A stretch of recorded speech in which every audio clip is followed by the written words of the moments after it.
In this video, I'm gonna talk about the last 4 questions for our midterm 1 sample test.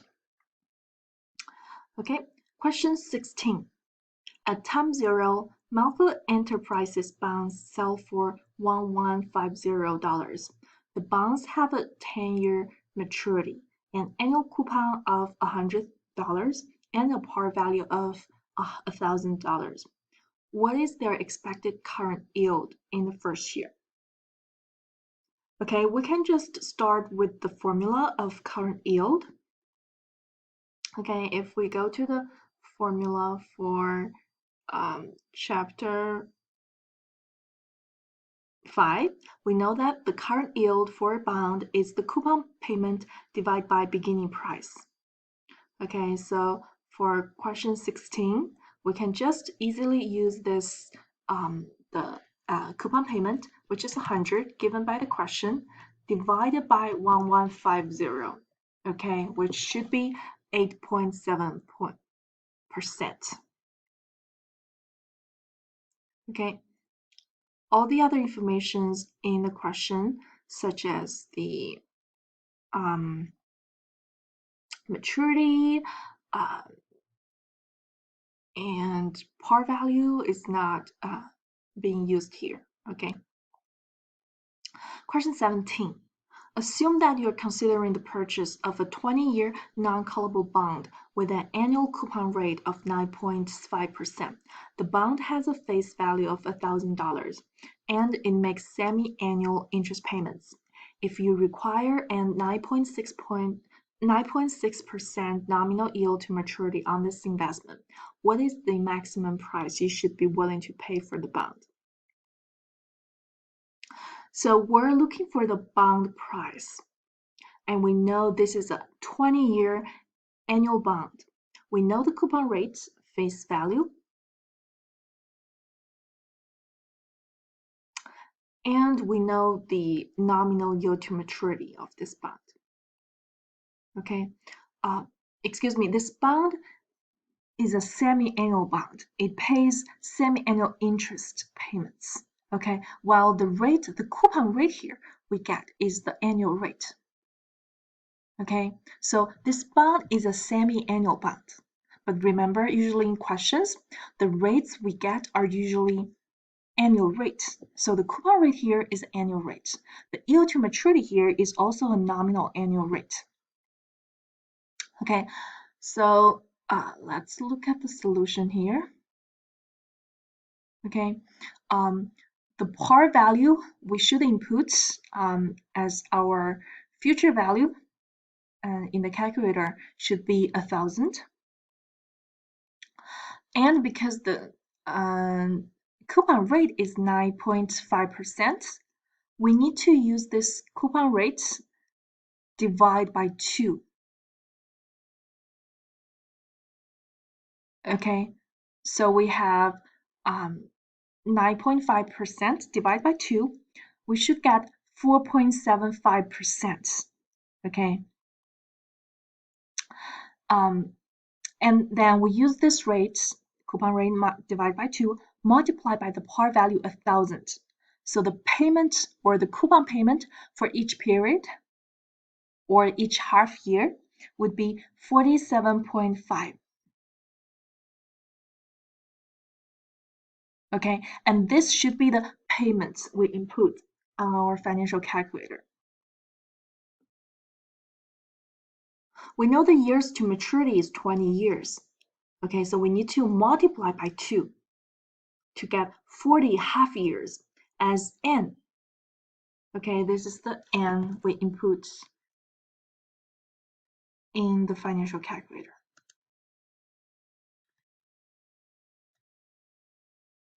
Okay,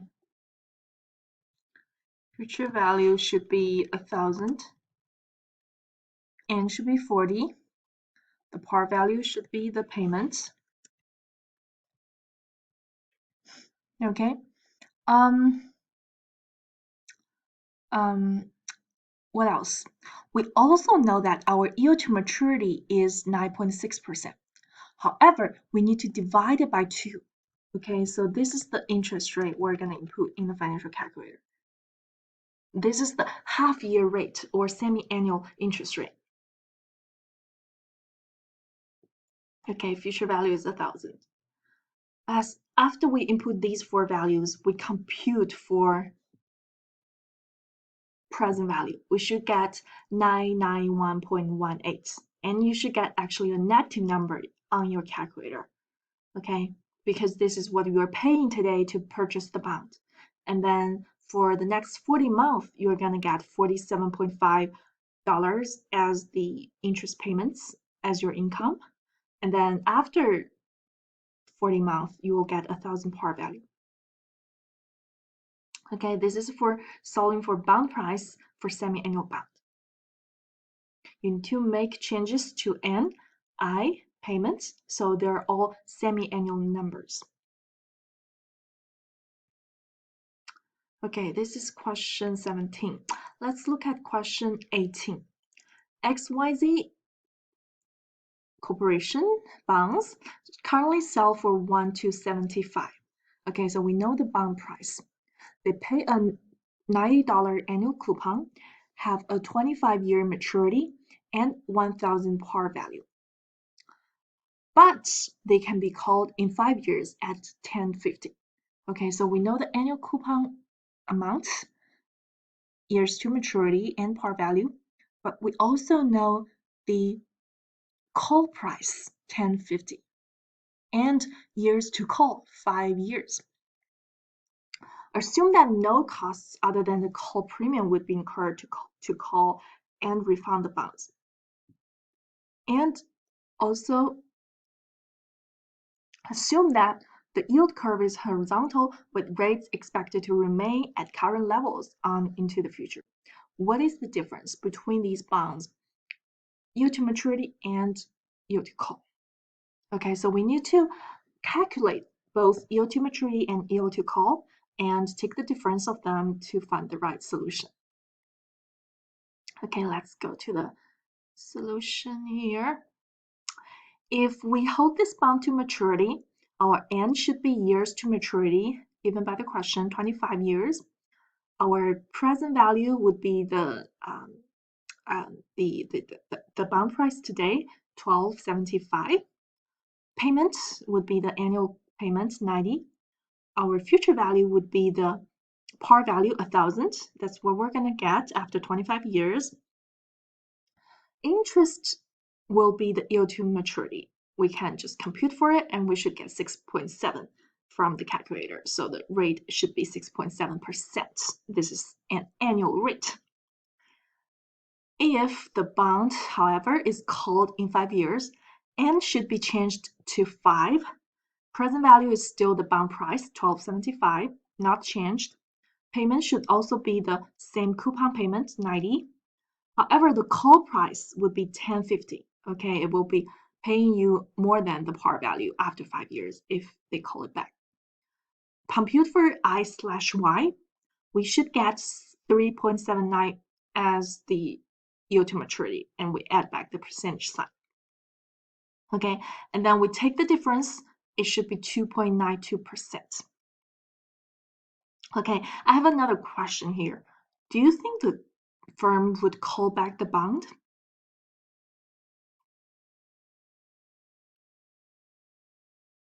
Do you think you would finally have this 3.79% as your return, or this 6.7% as your return? So we all know that for callable bonds, the firm has the right to decide whether they want to call back or not, right? And then this yield to maturity or yield to call is actually, from the firm's perspective, it is their cost of debt. Okay, they want this rate as lower as possible. So it's very likely that in this case, because yield to maturity is lower than yield to call is much lower than the yield to maturity, firm is very likely to call back the bond. So you're going to receive this yield to call as your investor return.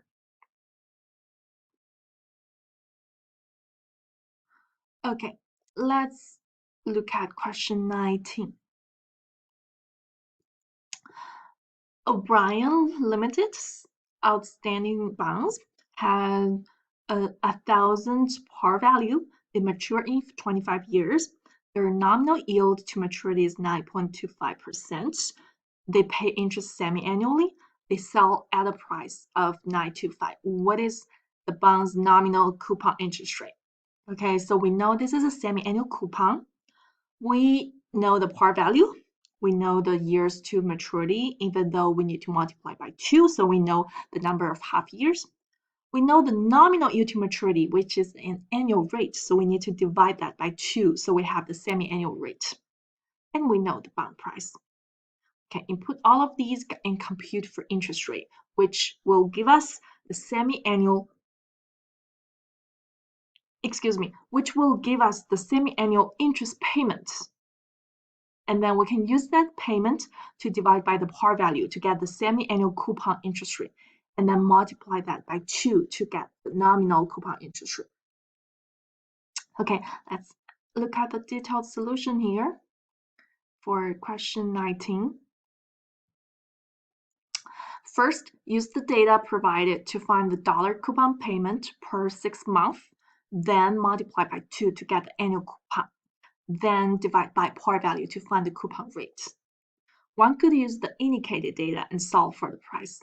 It would be 925, which confirms the rate. Okay, so we can just input par value as 1,000 as future value. Years to maturity should be 25. We multiply that by 2. So the N we input should be 50 half years. Yield to maturity should be 9.25. Divide by 2, which is 4.625. That's going to be the number we input in I/Y. Okay, the present value or the price today is 925. So the payments we compute for, okay, we input NIPV FV. PV is bond price, FV is par value, I is 4.625, N is 50. We compute for payments. We should get 42.38 as our semi-annual payment.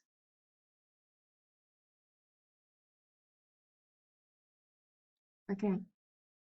And then our annual coupon payment should be 42.38 multiplied by 2, which is 84.75. And we divide this number by par value 1,000. So we have 8.48% as our annual coupon rate.